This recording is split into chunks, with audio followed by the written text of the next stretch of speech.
So print them off A4. This is a nice size. So each card, you know, you can fit sort of 2 cards for an A4 size, or make them small if you want to.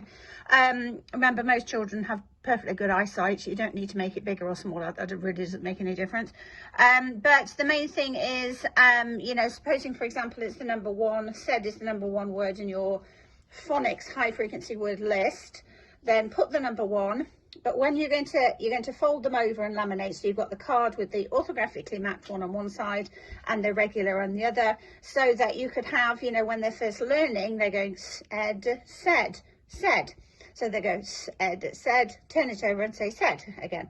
And that means that then you can have the cards this side up when you're checking for mastery. So they'll go said and then turn it over and whatever, or they just say said, said, even though the mapping isn't there. But if they want it, it helps. Now, obviously, our speech sound pics approach children, SSP, they would have the numbers underneath, so it'd have 1 2 3 4, 1 2 3 4, so that they can clearly see what the e, clearly see that there's 4, and also clearly make sure they're going left to right. Our children would also embed the phonemes, so they can see the phonemes going the e, very. So they'd see the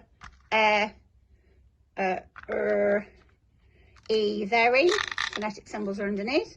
But for this, as I say, just print them off, make sure they're folded over, laminate them so they can write them over the top, and make sure that you've at least got the numbers, so that when the child has got them all jumbled up, you can put them back in order and they align with the phonics program that you are using. So let's just pretend that I have got enough laminating stuff, so I've managed to laminate them all. So we've got the mapped one. So supposing this was number 1 word that they're learning in their phonics program. So we've got it laminated. So that's with no cues to tell them which letters go together. And no, now obviously with this, you've only got the cues to show them which letters go together. So you make sure you watch the video so the child is seeing it and hearing me go said. So their brain associates the speech sounds, the phonemes, the spelling, the graphemes, and the meaning. So this is what our children would do with the spelling routine. And when it's stored, they get to say, oh, well done, you know, that word is stored because you've just demonstrated to me. Okay, so the routine, what you need to do is you need to make sure that the child can go said. Make sure they think of something, so they've described what that means. You know, someone said, I don't know, what did you say? I don't know, whatever. Run, I don't know, whatever, you know. Jim said run, because there's a, you know, think of some story, something that makes them make sure that they understand what this means. So this might be their prompt. So let's say their prompt was Jimmy saying, you know, something, whatever, and it's personal to that child. So we've got the word, we're showing the graphemes, the spelling, we know the meaning, and we've got to make sure we're securing the sounds as well. So here's the monster routine, so here's the spelling routine. Say it over the board. Said, because that's where we're going to put it. Duck hands. Said, because that just shows which sounds, left to right, and that multisensory. So for the brain, said. So remember, we said it over the board. Said. Duck hands. Said. Now we're going to do the speech sound lines they're going to sit on. Said. Duck hand it again. Said. Speech sound numbers. Said. Said. And now we're going to put the pictures of the sound. So said. What are we going to do again? Said. And then we're going to write it 3 times, saying the sounds, or twice. Said. Said. Now that whole run through will take about 60 seconds.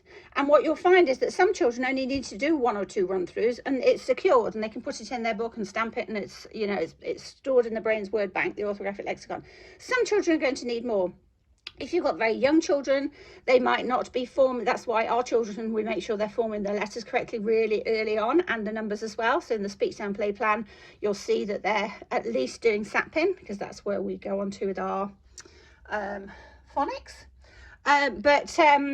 yeah, so some children, if they're young, they might not be doing this themselves, holding it themselves, but we'll talk about that on Speedy Readies for children who are younger than schools or whatever. But let me run through the routine again, and I won't talk other than doing the routine part. Okay, so you're gonna need a whiteboard as well, whiteboard and pen, laminating, whatever. Okay, here we go. So here's the word to store in our brain word bank. Said, said, said, said, said, said, said, said, said, said, said, said, said, said, said, said. That's it.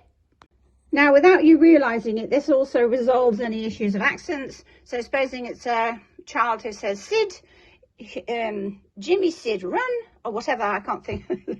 Because what happens is you're saying, you're going to do it like the Speech Sound King. So this part, said, all of that is the accent, the pronunciation of the phonics, which is actually going to align with your phonics program anyway.